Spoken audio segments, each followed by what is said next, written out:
బందర్ ఎలా ఉన్నారు?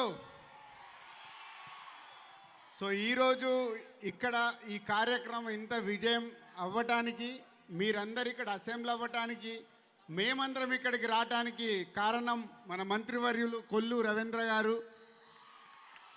వారికి ప్రత్యేక ధన్యవాదాలు.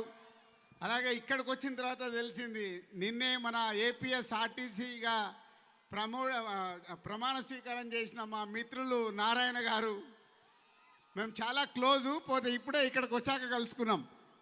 అలాగే మా టీం అందరూ ఇంత క్రౌడ్లో ఒక చిన్న సినిమాకి ఇంత క్రౌడ్ రావడానికి కారణం ఓన్లీ మంత్రివర్యులు. ఆ మంత్రివర్యులకి ప్రత్యేక ధన్యవాదాలు మా యూనిట్ తరపున.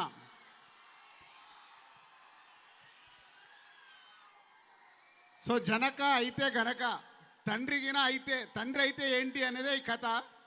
సో ఈరోజు ఈ సినిమాని విజయవాడలో ఇందాకే మ్యాట్నీ షో, పబ్లిక్కి షో వేసి ఇక్కడికి వచ్చాం. ఆల్రెడీ చూసిన వాళ్ళందరూ సూపర్ హిట్ అని చెప్తున్నారు. సో 12వ దసరా రోజు 12th రోజు మీరు అందరికీ వరల్డ్ వైడ్గా సినిమా రిలీజ్ కాబోతుంది. ఇక సుహాస్ మీ జిల్లావాడు, ఎక్కడో మీలో ఉండేవాడు ఈరోజు స్టేజ్ మీదకి వచ్చి ఇంతింతై వటుడింతై అన్నట్టుగా చిన్న క్యారెక్టర్ల ద్వారా హీరోగా ఎదిగి ఈరోజు ఒక న్యాచురల్ పర్ఫార్మెన్స్ ఇస్తూ హీరోగా సక్సెస్ అవుతున్న సుహాస్.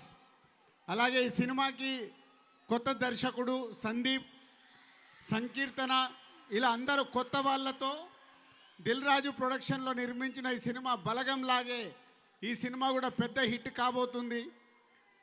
ఈ సినిమా థియేటర్కి వెళ్ళిన వాళ్ళు నవ్వుకొని బయటకు వస్తారు, అది మట్టుకు మేము ఖచ్చితంగా చెప్పగలుగుతాం.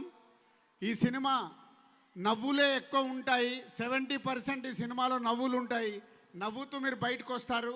పండగ రోజు రిలీజ్ అవుతున్న ఈ సినిమాని తెలుగు ప్రేక్షకులు అందరూ చూసి ఆనందిస్తారని ఆశిస్తున్నాను.